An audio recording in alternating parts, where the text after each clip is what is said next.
दोस्तों मैं अगर आपसे ये सवाल पूछ लूं कि पिछले 10 सालों से भारत की क्या हालत हुई है। पिछले 10 सालों से जब से बीजेपी की सरकार भारत में रही है तब से देश कितना बदला है, देश में क्या क्या चेंजेस हुए हैं, देश में इकोनॉमी यहाँ पर कितनी बदली है बीजेपी के राज में, देश की हालत कितनी बदली है बीजेपी के राज में। तो बेशक आपका जवाब यहाँ पर यही होगा कि जब से बीजेपी सरकार भारत में है यानी 10 सालों से भारत तो बहुत तेजी से ग्रो कर रहा है। भारत की इकोनॉमी वर्ल्ड की फास्टेस्ट ग्रोइंग इकोनॉमी बन चुकी है विद $3 ट्रिलियन। इनफैक्ट भारत जो है वो दुनिया का 5वां सबसे बड़ा इकोनॉमी वाला देश भी बन चुका है। तो हाँ, यहाँ पर ये सारी चीज़ें तो सही है कि देश की इकोनॉमी तो बढ़ रही है, लेकिन क्या देश की इकोनॉमी बढ़ना ही देश की सुधरती हालत का और एक अच्छी गवर्नमेंट का इंडिकेट माना जा सकता है? क्योंकि देश की इकोनॉमी तो यहाँ पे बढ़ रही है जो कि अच्छी बात भी है, लेकिन ये भी यहाँ पर सच्चाई है कि आज भी देश में लोग वैसे की वैसी ही सिचुएशन में, यानी भारत एक रिच कंट्री वाला देश तो बन रहा है पर यहाँ के लोग अभी भी गरीब क्यों है, महंगाई यहाँ पर अभी भी लगातार क्यों बढ़ रही है, अभी भी भारत के कई राज्यों की हालत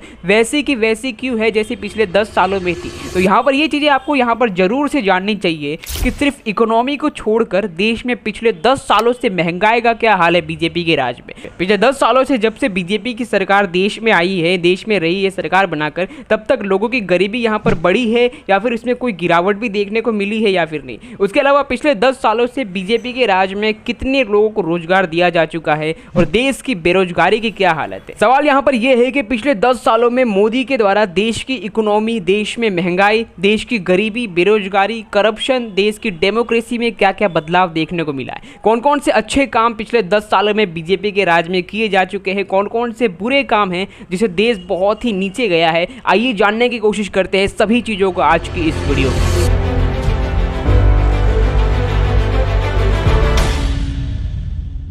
26 मई 2014 से सबसे पहली बार बीजेपी की सरकार बनती है देश में और बीजेपी की सरकार शपथ ग्रहण लेती है। उसके बाद से बीजेपी गवर्नमेंट इस तरीके से देश में हिट रही थी कि लगातार दूसरी बार भी बीजेपी की सरकार बनती है 2019 में। और देश में आज की डेट में ये सच्चाई है कि पूरे देश में बीजेपी अपनी मेजोरिटी में है और इनके कॉम्पिटिशन में यहाँ पर कोई भी नहीं है। इनके ही टाइम के बीच में हमारे पीएम मोदी ने यह भी कहा था कि भारत को वो 2047 तक डेवलप कंट्री के लिस्ट में लेकर आएंगे, लेकिन अकॉर्डिंग टू इकोनॉमिक्स यहाँ पर देखा जाए तो इंडिया के लिए ये करना पॉसिबल नहीं है, क्योंकि जिस तरीके से अभी इंडिया की ग्रोथ रेट है उससे अभी 5 से 6% और भी तेजी से इंडिया को ग्रो करना पड़ेगा, तब इंडिया डेवलप कंट्री की लिस्ट में आ पाएगा 2047। लेकिन चलिए, ये तो यहाँ पर बात हुई बीजेपी सरकार की, पर अगर हम ये बात करें कि पिछले 10 सालों से बीजेपी सरकार के टाइम पर क्या सच में भारत ग्रो कर रहा है या फिर भारत की सिचुएशन और यहाँ पर खराब ही होती जा रही है, तो ये चीजें आपके लिए जानना जरूरी है कि बीजेपी सरकार के रहते हुए देश में क्या क्या चेंजेस हुए। अगर हम पहले जीडीपी और देश की पर कैपिटा इनकम की बात करें तो पिछले 10 सालों से इंडिया की जो जीडीपी है उसकी हालत काफी ज्यादा बेहतर है। जब से देश में बीजेपी की सरकार आई यानी कि साल 2014 से,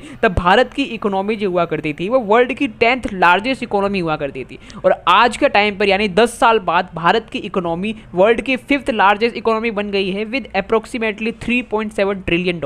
यानी कि देश की इकोनॉमी की रफ्तार तो यहाँ पर कह सकते हैं बहुत तेजी से बढ़ रही है। और बात करें हम पर कैपिटा इनकम की तो वो भी यहाँ पर इसकी हालत भी सेम जीडीपी की जैसी है, यानी कि ये भी लगातार तेजी से बढ़ता जा रहा है। इसके अलावा बीजेपी के 10 सालों के राज में कोई दूसरे अच्छे काम की बात करें तो वो है पिछले 10 सालों में बीजेपी की सरकार के रहते हुए यहाँ पर रोड्स और हाईवे का कंस्ट्रक्शन जो था वो बहुत तेजी से हुआ है। पिछले 10 सालों से बीजेपी की सरकार जब से देश में है, जब से सरकार ने यहाँ पर देश में रोड्स और हाईवे बनाने का काम किया है, यहाँ पर बहुत तेजी से काम तेजी से हुआ है। गवर्नमेंट के ऑफिशियल डाटा के हिसाब से हम अगर बात करें तो जहाँ 2014 तक देश में हर दिन अप्रोक्सीमेटली 12 किलोमीटर की रोड्स बनाई जाती थी, आज 2023 यानी मार्च के डाटा के हिसाब से हर दिन 26 किलोमीटर की रोड बनाई जाती है। और 2024 के हिसाब से भारत में जो टोटल रोड का नेटवर्क हुआ करता था वो 97,830 किलोमीटर हुआ करता था, और अब इंडिया में बीजेपी के आने के बाद यानी 2014 से 2024 10 सालों के बीच में ये 1,45,155 किलोमीटर हो गया। यानी कि बहुत अच्छा काम बीजेपी के द्वारा यहाँ पे किया जाए। यानी कि आप देखोगे कि इंडिया में बीजेपी के राज में पिछले 10 सालों से जीडीपी भी सही चल रही है, पर कैपिटा इनकम भी सही चल रही है, रोड्स पर भी अच्छा काम किया जा रहा है, डेवलपमेंट किया जा रहा है, बहुत अच्छा काम यहाँ पर बीजेपी के द्वारा किया जा रहा है।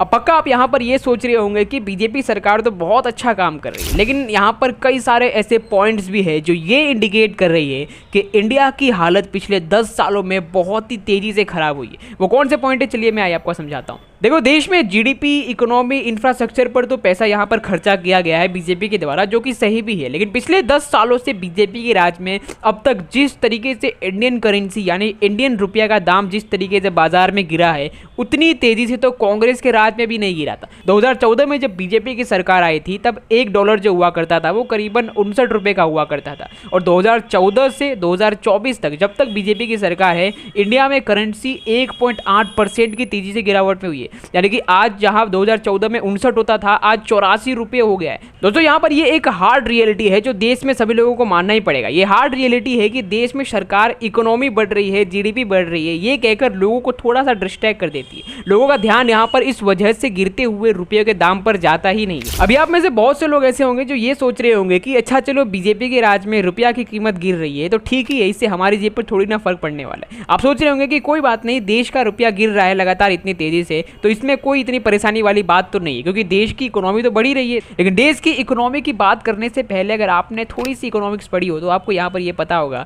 कि लगातार इतनी तेजी से देश का पैसा गिरना कैसे पूरे देश के लोगों की जेबों को खाली कर सकता है। यहाँ पर देश का रुपया गिरने से क्या हो रहा है कि देश में अब जो भी विदेशियों से सामान आ रहे हैं इंडिया में, अब उसका दाम भी बढ़ जा रहा है। यानी कि ऐसा समझ लीजिए कि जहां सरकार को 2014 में किसी भी वस्तु को अगर 1 किलो खरीदना हो तो पहले 56 रुपया देना पड़ता था, लेकिन अब वही 1 किलो वस्तु खरीदने में 2024 में सरकार को 84 रुपये देने पड़ रहे हैं। तो जाहिर सी बात है कि जब सरकार 84 रुपये दे रही है, जब पहले 56 देने पड़ते थे, अब यहाँ पर इतना महंगा दे रही है, तो यहाँ पर नॉर्मल सी चीज है कि सरकार भी अब आपसे 100 रुपये वसूलेगी। इन सभी प्रॉब्लम की वजह से क्या हो रहा है कि देश का पैसा लगातार गिर रहा है। देश का पैसा लगातार गिर रहा है तो यहाँ पर सामान इनडायरेक्टली महंगे हो जा रहे हैं, और सामान अगर महंगे हो रहे हैं तो जाहिर सी बात है महंगाई आसमान को छू रही है पिछले 10 सालों से, और आप आज के टाइम पर देख भी रहे हो। और यहाँ पर दूसरे पॉइंट की बात करूँ, यानी कि सरकार की नाकामी की बात करूँ पिछले 10 सालों में, तो यही है कि सरकार रुपयों की कीमत को यहाँ पर कंट्रोल नहीं कर पा रही है, जिसकी वजह से महंगाई भी लगातार बीजेपी के राज में बहुत तेजी से बढ़ रही है। आपने भी नोटिस किया होगा कि पिछले कुछ सालों से पेट्रोल के दाम लगातार बढ़ते ही जा रहे हैं। मैं फिर से यही चीजें कहूंगा कि अगर आपने थोड़ी सी भी इकोनॉमिक्स समझते हो तो आप यहाँ पर ये नॉर्मल समझ जाओगे